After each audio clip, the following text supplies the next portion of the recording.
Hello students, in this video we will continue further with EMI. So basically this is the last part of electromagnetic induction, that is LC oscillations. Now LC oscillations नाम से ही समझ में आता है, it has got something to do with inductor and capacitor. And oscillations है तो शायद ये oscillation के कुछ concepts जो है वो यहाँ पे use होंगे. So let's try to see कि ये LC oscillations होता क्या है. Let's say you have an inductor, okay, it is connected across a capacitor. मान लो इस इंडक्टर का इंडक्टेंस है L, कैपेसिटर का कैपेसिटेंस है C एंड इस इंडक्टर से जो करंट पास हो रहा है that is I not. Okay, अब आप इस at time t equal to 0 charge on the capacitor is 0, okay, and switch is closed. अब हम लोगों ने ये देखा हुआ है कि अगर जो इंडक्टर के अक्रॉस रेजिस्टर होता तो इंडक्टर के अंदर जो एनर्जी स्टोर्ड है, what is the initial energy stored in the inductor, it is equal to half into L into I not square. ना ये जो एनर्जी है वो हीट के फॉर्म में डिसिपेट हो जाती ना, बट यहाँ पे रेजिस्टर नहीं है. ये वायर्स जो है these are perfectly conducting wires जिनका अपना रेजिस्टेंस 0 है. So you have a capacitor over here. So in this case अगर जो रेजिस्टर नहीं है तो हीट प्रोड्यूस नहीं होगी. हम लोगों ने ये भी देखा था कि अगर जो यहाँ पे रेजिस्टर होता तो ये current would have progressively decreased. So यहाँ पे क्या होगा कि when the switch is closed, so when you close the switch, you see over here, this is what is going to happen. ये जो करंट है आपका, ये करंट ये धीरे धीरे धीरे धीरे इस इंडक्टर से जो करंट पास हो रहा है that will reduce with time. Current reduces with time. अच्छा, now current reduces with time, so I can say energy stored in the inductor will reduce with time. Energy stored in the inductor reduces with time. Now the question is current reduce क्यों होगा? Why will this current reduce? The reason is simple. जैसे जैसे current यहां पे आएगा, this plate will start getting positive charge, this plate will start getting negative charge. अब ये positive charge है तो ये कैपेसिटर अपने आप में बैटरी की तरह बिहेव करेगा जिसका पॉजिटिव टर्मिनल ये है. तो आप ये मान सकते हो कि ये बैटरी, अगर जो ये बैटरी होती और इस तरह से कनेक्टेड होती तो ये बैटरी इस करंट को अपोज करती ना. तो what would happen is with time your current would reduce. Now ये जो एनर्जी है, energy stored in the inductor reduces with time, heat के फॉर्म में डिसिपेट हो नहीं रही है. तो ये एनर्जी जा कहां पे रही है? एग्जैक्टली ये जो एनर्जी है that is getting stored now in the capacitor. So therefore this the energy lost by inductor is stored in capacitor now. So धीरे धीरे क्या होगा कि ये जो इंडक्टर के अंदर एनर्जी मैग्नेटिक फील्ड में जो स्टोर हो रही थी वो धीरे धीरे अब कैपेसिटर के बीच में ये जो इलेक्ट्रिक फील्ड है इस रीजन में, इस इलेक्ट्रिक फील्ड के अंदर ये एनर्जी स्टोर होगी. सो ये जो मैग्नेटिक एनर्जी है वो इलेक्ट्रिक एनर्जी में कन्वर्ट हो जाएगी. ओके, इवेंचुअली ऐसा टाइम एक आएगा कि फाइनली आपका करंट यहाँ पे 0 हो जाएगा. करंट 0 होगा तो अब आपका सर्किट जो होगा वो ऐसा होगा. So let's say the final charge on the capacitor is Q. यहां से जो आपका करंट पास हो रहा है that is 0. तो energy now stored in the capacitor. So यहां पे इस केस में और टोटल एनर्जी कितनी होगी? इस केस में, सेकेंड केस में total energy. So in this case your total energy is equal to energy through inductor that is half L I square plus half Q square by C. Correct? That is the energy stored in capacitor. Finally, what would happen in this case is, in this case, total energy stored is equal to energy stored in inductor 0 है ना, सारी की सारी energy अब यहीं पे store हो रही है. तो half Q square by C. ना यहाँ पे there is no energy loss. So अगर जो आपकी इनिशियल एनर्जी इतनी थी तो आपकी फाइनल एनर्जी अगर जो इतनी है तो ये दोनों एनर्जीज इक्वल होनी चाहिए ना. So since there is no energy loss, क्योंकि रेजिस्टेंस नहीं है, since there is no energy loss, E initial should be equal to E final. So ये half L I square I naught square, this should be equal to half Q square by C.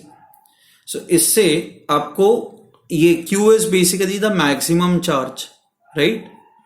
तो ये आपको maximum charge मिल जाएगा. So therefore Q becomes equal to square root of LC into I naught.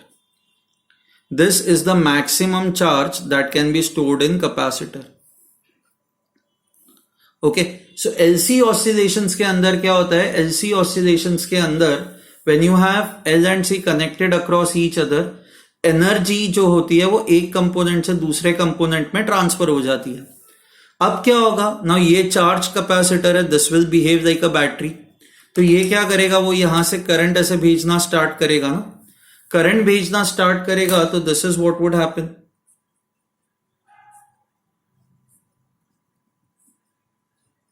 आपका current ये अब ऐसे जाना start करेगा तो इस पे जो चार्ज है दैट विल रेड्यूस एंड यहां से अब करंट इंडक्टर से उल्टे डायरेक्शन में जाएगा.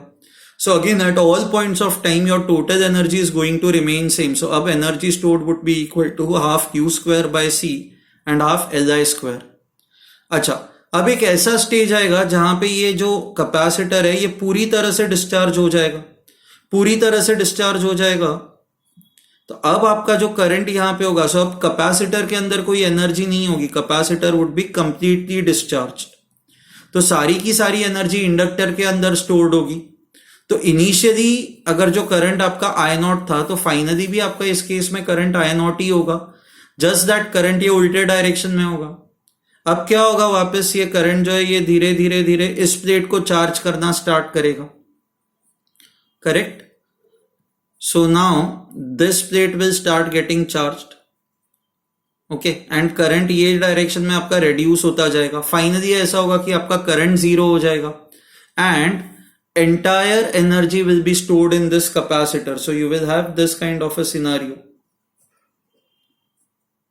So this is plus, this is minus and charge will also again be Q. जितना चार्ज यहाँ पे था उतना ही चार्ज यहाँ पे होगा. अब वापस क्या होगा? अब वापस ये इस तरह से this will act like a battery. तो ये करंट ऐसे पास कराएगा तो this is what would happen. यहां से इस तरह से करंट पास होगा. ओके, ये कैपेसिटर का चार्ज कम होगा, यहां से करंट इंक्रीज होता जाएगा. सो धीरे धीरे कैपेसिटर के अंदर जो एनर्जी स्टोर थी वो अब इंडक्टर में स्टोर होना स्टार्ट होगी. एंड फाइनली जो आपका केस होगा वो फर्स्ट डायग्राम की तरह हो जाएगा कि जहां पे कैपेसिटर आपका कंप्लीटली डिस्चार्ज हो गया एंड यहां से जो करंट पास हो रहा है that is I not. Finally वापस क्या होगा? वापस ये जो चीज है ये वापस ऐसे इस तरह से कंटिन्यू होती जाएगी. सो कंटिन्यूसली क्या होगा कि ये चार्ज होगा, डिस्चार्ज होगा, ये चार्ज होगा, डिस्चार्ज होगा, करंट ये डायरेक्शन में फ्लो होगा, फिर ये डायरेक्शन में फ्लो होगा. सो इस तरह से यहाँ पे ऑसिलेशंस जो है जो oscillations will keep taking place. ठीक है. नाउ लेट्स ट्राई टू सी कि हाउ टू एनालाइज दिस. इस चीज को अब हम लोग कैसे एनालाइज करेंगे? इस चीज को एनालाइज करने का तरीका ये है कि at all points of time आपकी टोटल एनर्जी जो है that total energy is going to remain constant. So total energy at all points of time is going to remain constant. So at any instant I can write total energy E as half L I square plus half Q square by C.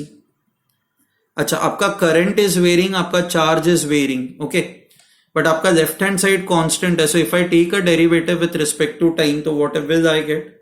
So DE by dt is equal to half into L into DI square by dt plus half C d by dt of Q square.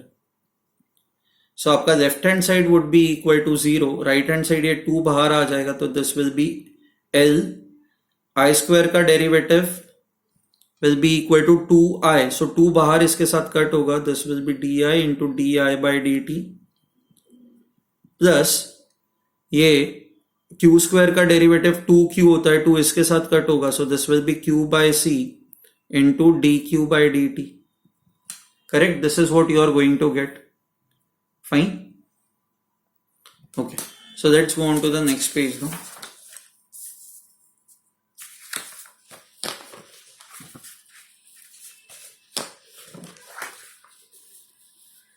So this becomes equal to 0 is equal to L into I into di by dt plus Q by C.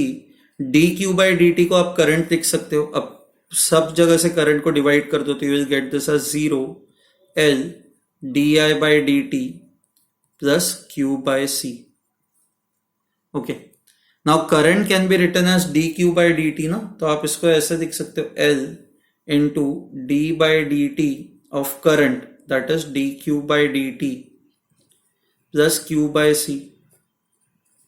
So I can write this as 0 is equal to L into d2q by dt2 plus Q by C. इस term को यहां पे लेके जाता है, so minus d2q by dt2 is equal to 1 by LC into Q. Now this is of the form, आपको याद है हमने SHM में पढ़ा था, हाँ, this is minus d2x by dt2 is equal to omega square into x. ये equation हम लोगों ने देखा था ना.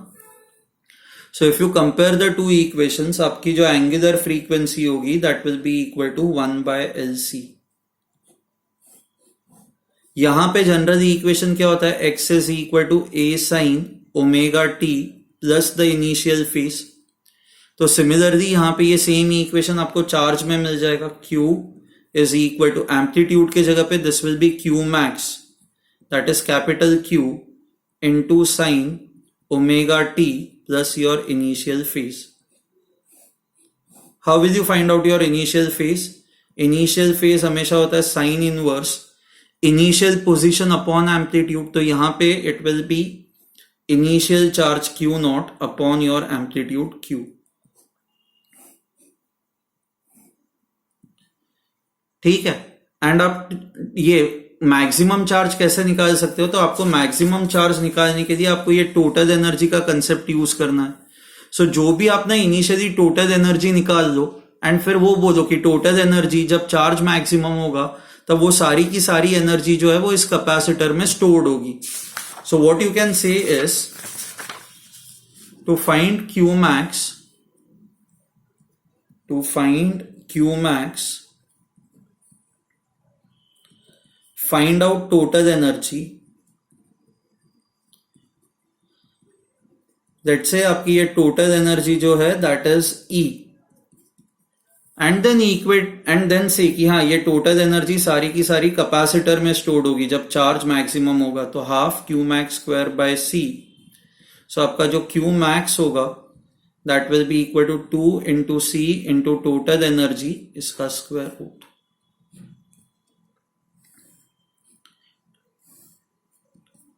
ठीक है.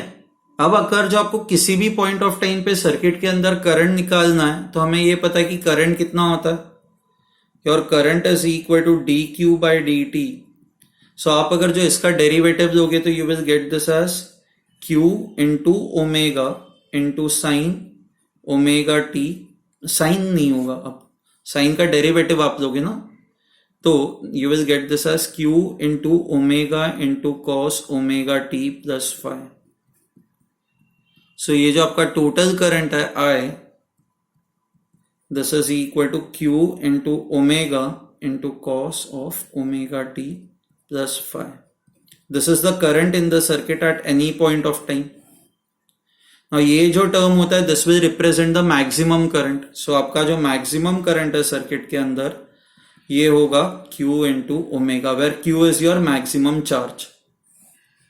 एंड ये करंट मैक्सिमम कब होगा सर्किट के अंदर, सर्किट के अंदर आपका करंट मैक्सिमम तब होगा when the charge on capacitor is 0. On capacitor is 0, क्योंकि करंट मैक्सिमम होगा इसका मतलब energy stored in inductor will be maximum, क्योंकि एनर्जी स्टोर्ड इन इंडक्टर होती है हाफ Li स्क्वायर. तो अगर जो करंट मैक्सिमम होगा तो सारी की सारी एनर्जी इंडक्टर के अंदर स्टोर्ड होगी, और सारी एनर्जी अगर जो इंडक्टर के अंदर स्टोर्ड होगी तो उस केस में कुछ भी एनर्जी कैपेसिटर के अंदर स्टोर्ड नहीं होगी, तो charge on the capacitor in that case will be equal to 0. Okay, so I hope you have understood this. आपने इसको और सिंप्लीफाई कर सकते हो. ओमेगा को हमें पता है कि omega can be written as square root of LC. So this is equal to Q divided by root of LC, where Q is the maximum charge which can be stored in the capacitor. Which can be stored in the capacitor से ज्यादा मतलब उस circuit के अंदर capacitor पे जो भी आपका मैक्सिमम चार्ज होगा, it is that charge Q. Okay, so I hope you have understood this कि what happens when you have L and C, only L and C in the circuit. हाँ, साथ में अगर जो आप रेजिस्टर डाल दोगे तो देन ये सारा एनालिसिस गलत हो जाएगा, क्योंकि ये सारा एनालिसिस इसी पे बेस्ड है कि your total energy is constant. But अगर जो आप जैसे ही रेजिस्टर डाल दोगे तो क्या होगा कि रेजिस्टर के अंदर भी तो एनर्जी लूज होती जाएगी, एंड एनर्जी अगर जो लूज होती जाएगी तो your total energy can not remain constant. Okay, so the main point over here is if you have only L and C in the circuit, in that case there would be oscillations that will take place. आपकी energy continuously oscillate होती जाएगी, आपका charge oscillate होता जाएगा, आपका current जो है वो ऑसिलेट होता जाएगा. I hope this is clear to you. इसमें अब आप लोगों को कोई डाउट नहीं है.